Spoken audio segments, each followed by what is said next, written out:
Bismillahirrahmanirrahim. Assalamualaikum warahmatullahi wabarakatuh.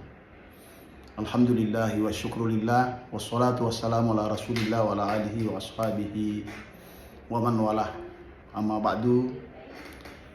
Pada hari yang ke-9 ini saya akan menyampaikan tentang suatu amal atau suatu ibadah yang luar biasa, di mana amal ini atau ibadah ini apabila dilakukan oleh seseorang, maka meskipun dia rugi, maka dia akan tetap untung. Demikian pula meskipun orang yang melakukan ini dia sudah tiada, sudah meninggal, tetapi dia akan tetap hidup, abadi. Nah, amal ibadah apakah itu? Amal ibadah itu adalah wakaf. Jadi wakaf adalah suatu amal ibadah yang luar biasa, yang apabila dilakukan oleh seseorang membuat dia menjadi hidup selama-lamanya, hidup abadi. Nah, oleh karena itu seorang muslim selayaknya seharusnya mengambil bagian daripada ibadah wakaf itu. Nah, apakah ibadah wakaf itu? Wakaf itu adalah menahan sebagian harta yang dititipkan Tuhan kepada kita supaya tidak habis, kemudian dimanfaatkan untuk kepentingan orang banyak, dan menjadikan dia menjadi abadi, di mana yang diberikan ini tidak boleh diperjualbelikan, tidak boleh diwariskan, tidak boleh dihibahkan. Dia diberikan untuk Allah dan untuk kemaslahatan orang banyak. Nah, itulah pengertian wakaf kira-kira. Nah, selama ini wakaf itu hanya terkenal kepada 3M, yaitu masjid, kemudian madrasah, kemudian makam dalam bentuk yang masyhur. Tetapi sebenarnya wakaf itu tidak hanya sampai di situ. Wakaf itu lebih, bisa ada wakaf tunai, meskipun itu diperselisihkan, tetapi menurut ulama, terutama dari kalangan Hanafiyah, itu bisa dilakukan. Karena dasarnya adalah hadis dari Ibnu Umar ketika dia datang kepada Nabi Shallallahu Alaihi Wasallam bahwa saya punya tanah, saya minta petunjuk Rasulullah. Rasulullah mengatakan, in syi'ta habasta aslaha, wah, jika kamu menginginkan maka tahanlah aslinya. Nah, kemudian watasaddaqta biha, dan kamu sedekahkan hasilnya.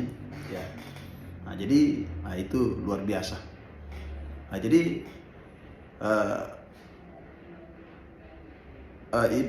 wakaf bedanya dengan infak dan lain-lainnya.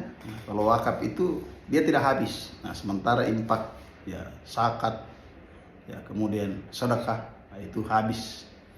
Nah, ini sangat penting untuk dilakukan di tengah-tengah kita, kesadaran untuk berwakaf. Apalagi Wajo, Kabupaten Wajo telah ditetapkan menjadi salah satu kota wakaf di Indonesia.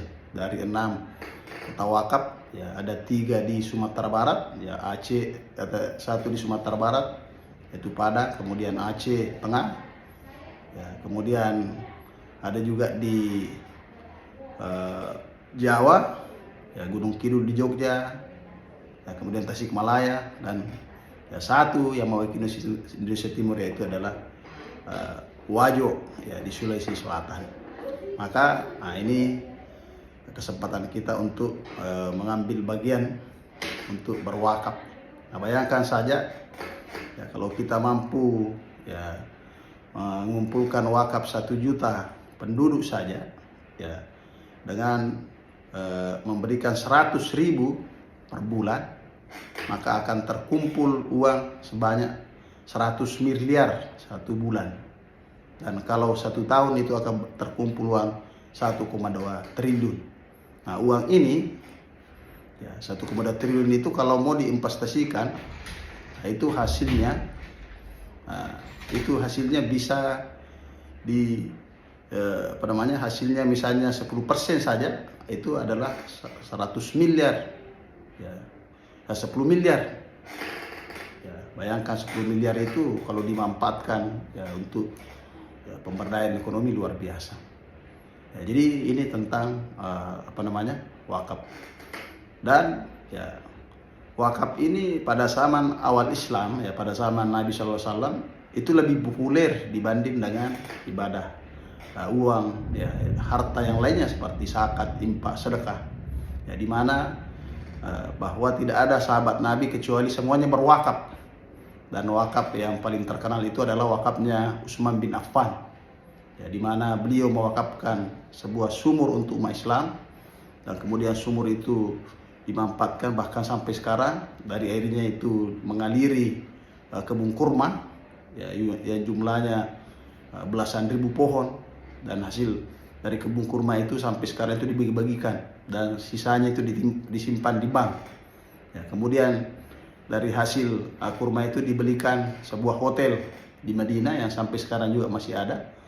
Dan kemudian dari hasil hotel itu ya omsetnya sekitar ya 200 miliar per tahun, dan itu disimpan ya di salah satu bank ya, atas nama Utsman bin Affan.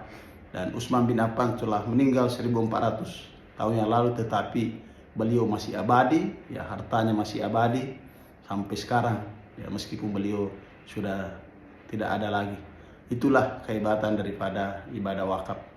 Nah, marilah umat Islam kita semua menyisihkan sebagian harta kita, jangan dihabiskan semuanya, agar ya, bisa menjadi amal wakaf yang membuat ya harta kita menjadi abadi ya, tidak akan habis ya, meskipun kita sudah tidak ada. Wabillahi taufiq was sa'adah. Wassalamualaikum warahmatullahi wabarakatuh.